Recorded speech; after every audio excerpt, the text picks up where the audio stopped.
सोलापूरमध्ये एका कारखान्यात काम करणाऱ्या मदनलाल यांना अचानक हार्ट अटॅक आला आणि त्यांचं निधन झालं। त्यांच्या मागे पत्नी आणि 2 लहान मुलं असा परिवार आहे।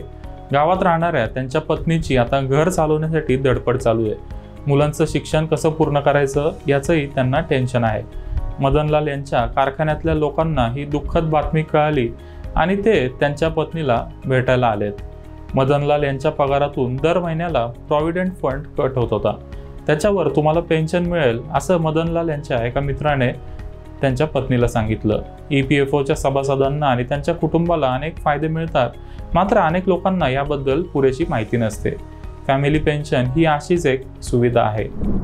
जे कर्मचारी EPFOचे सदस्य आहेत त्यांच्या पगाराचा एक भाग PF साठी कापला जातो। हे पैसे केवळ निवृत्तीसाठीच जमा होत नाही, तर ते कुटुंबासाठी आर्थिक सुरक्षा देखील प्रदान करतात। वयाच्या 58व्या वर्षी सेवानिवृत्त झाल्यावर कर्मचारी पेन्शनसाठी पात्र होतात। मात्र कर्मचाऱ्याचं निधन झालं तर त्याच्या कुटुंबातील सदस्यांना फॅमिली पेन्शनचा लाभ मिळतो। ही सुविधा 1995च्या फॅमिली पेन्शन स्कीम अंतर्गत प्रदान केली आहे। कंपनी कर्मचाऱ्यांच्या बेसिक पगारातून 12% रक्कम कापते आणि ही संपूर्ण रक्कम कर्मचाऱ्यांच्या भविष्य निर्वाह निधी म्हणजेच PF खात्यात जमा केली जाते। या व्यतिरिक्त कंपनी स्वतःचे 12% योगदान देते। त्यातील 8.33% रक्कम पेन्शन स्कीममध्ये जाते आणि उर्वरित रक्कम PF खात्यात जाते। हे सगळे कॅल्क्युलेशन बेसिक पगाराच्या आधारावर केले जातात।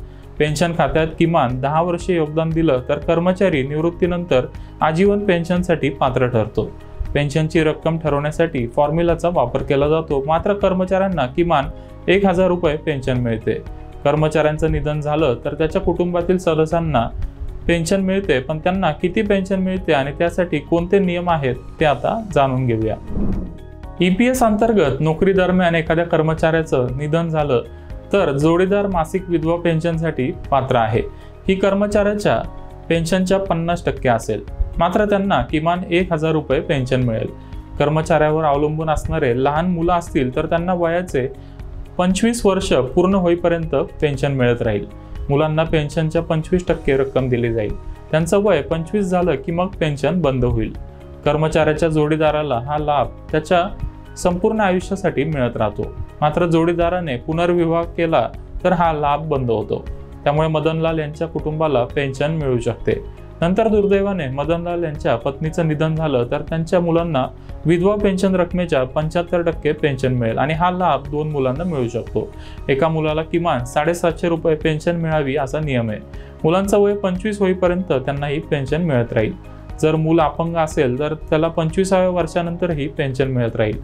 जर एखाद्या कर्मचाऱ्याचं लग्न झालं नसेल आणि त्याचं नोकरी दरम्यान निधन झालं तर कौटुंबिक पेन्शनचा लाभ कर्मचाऱ्याच्या वडिलांना दिला जाईल।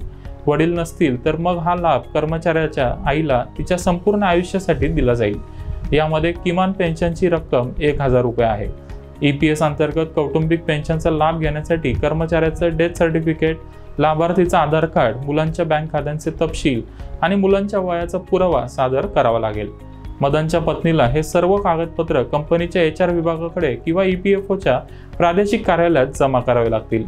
त्यानंतर कागदपत्र व्यवस्थित असतील तर त्यांना पेन्शन चालू होईल।